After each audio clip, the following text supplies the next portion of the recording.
Hello folks, welcome to IAS Academy. In this video we will be discussing a current affair topic presented to you by your faculty Sushma KP. So what is the topic that we will be discussing today? Prime Minister Modi's Manipur visit. Now this is a very important visit in order to restore peace in the northeastern region, especially post your Manipur clashes.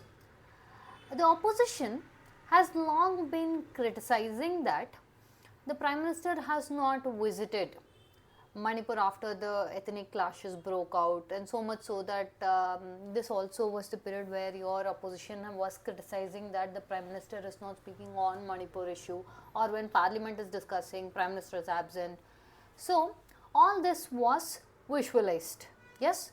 Now this is historic because now the Prime Minister is visiting Manipur, and not just any places but to the places which are highly affected by the clashes, where large number of people have been displaced. More than 236 plus people have lost their lives, 50,000 plus people have been displaced and living in camps. So our Prime Minister going to see, address, talk to them, deal with the scenarios would be a more of a gesture which would bring in the public trust back in people's mind. Now, if you are someone who likes to know more about our national issues, international issues, geopolitical issues, then IAS Academy is the correct spot for you, which provides detailed analysis on each of these topics. So, subscribe to IAS Academy channel to get more updates on these. Alright, now let's get into the topic. So, first and foremost, the Prime Minister Narendra Modi is likely to visit Manipur on 13th September, and also he will be visiting your Impal and Churachandapur region, understanding. And one more important thing about this is the first visit of our Prime Minister since the ethnic clashes or violence, Manipur violence broke out in your May 2023. If you see what was the reason for this violence, let's take it like this. First thing was because of the ethnic clashes. What was the background, we'll discuss a little bit later. As of now, just the violence is between your two communities who reside in Manipur, that is your Meiteis and Kukizos. Because of this particular violence that's erupted between these two communities, more than 260 plus people have been killed, 50,000 plus people have been displaced. This has affected community wise, this has led to people starting up taking arms. In fact, so much so that this is not like a war against two opposing forces. People started fighting against the people. So much so that this led to a huge issue where law and order also started getting affected, people's lives also started getting affected. The normal state executive machineries could not work. Finally, the Manipur government was dismissed and your president's rule was imposed. Understanding?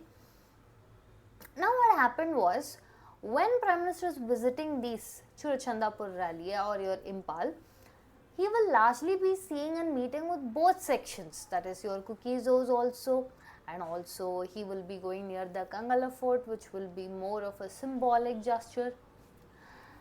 Now the state is getting prepared for the visit of our Prime Minister. How? First and foremost, the governor is inviting all the leaders, MPs, MLAs there to discuss the issue. In here again, based on the invitations, your BJP and Congress ka differences pay, many of the opposition leaders are carrying out. This is a very favored invitation that only certain people are invited. So keeping all this in mind, on one side the preparations have started full-fledged in Manipur, where he will be visiting Manipur after he visits Mizoram. First thing is, it is said that it will be a weather-based or weather-dependent travel, which means he might travel directly from Aizwal to Churachandrapur or Impal, and he might directly address both the communities.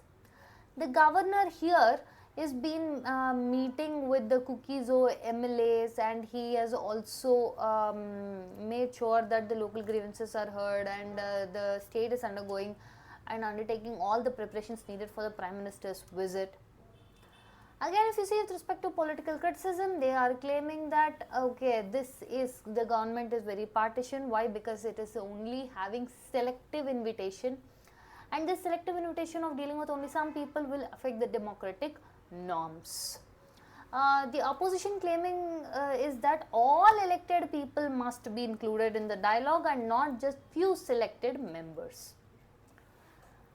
One of the things about the peace progress or the olive branch we can see is because the Prime Minister is addressing these communities directly, this will be a symbolic gesture that, and also for people's public trust in the institution also to improve, and also this would be about a confidence building measures.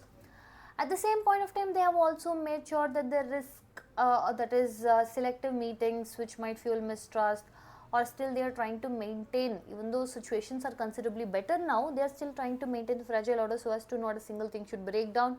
And also, if we need a long lasting peace, inclusive dialogue is a must. If you see with respect to India's security dimension, see our northeast, it is having different ethnic communities. Yes, there are also divisions against the ethnic communities. Once these ethnic clashes are left, it no longer just becomes an ethnic clash, it will also become a political clash. That is what has happened in the northeast as of now. And also, there could be possible spillover effects, because when we are telling ethnic clashes, this also means that there is cross border ties with our neighboring states, like for example your Myanmar, Bangladesh, and also this leads to old grievances coming back again. The insurgencies will continue.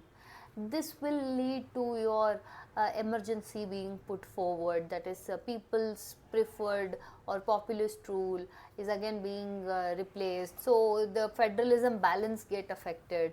This also will lead to a lot of trust deficit between the government organization, that is center and state, and on your government and people. So this puts unnecessary stress, strain and burden on our state. Now if you see the background, now we will discuss about your Manipur conflict just for a minute. If you see in Manipur, we will break it down into three communities. Your Meiteis, they are the valley people, they are in majority and they are demanding ST status. The Kukis or tribes are again the hill people, they are the scheduled tribes. They fear that once your ST status is given to Meiteis, that would mean your resources, land rights, everything will be unfavorably balanced.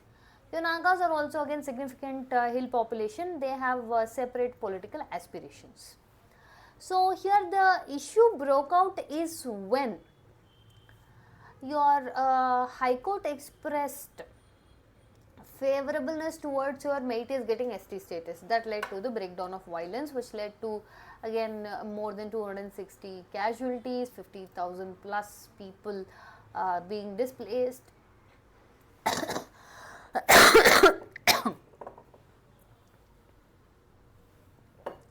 Burning of churches, homes, your establishments, the more of humanitarian violence increased to a very larger extent.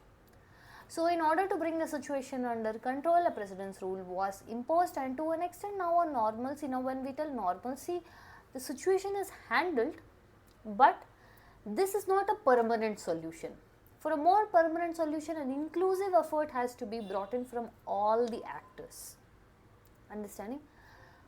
One of the important things or important announcement I would like to say is, if you're someone who wants to kickstart your UPSC civil service journey, then you have to consider Lexi IAS Academy, because we maintain our batch size strictly at 40 member per limit. We offer prelims, mock test series, daily man's answer writing challenge. We also provide interview mock test channels. And another thing about Lexi IAS Academy is it maintains batch size at 40 member per limit so as to provide your personalized and individualized training. We offer one-on-one mentorship, easy access to educators. We also have holistic current affairs classes, CSAT classes. We conduct our sessions both offline as well as in online medium. For those of you who are working professionals or studying graduates, we offer courses in the weekend batches too. For more details as to how the classes are, you can schedule a demo class either online or offline. For more details, you can check out Lexi IAS Academy website, or you can call the number given below the video in the description box. Understanding? So with this, we've come to the end of the content. If you like our content, subscribe to our channel, hit the like button and share it along with your friends. Thank you.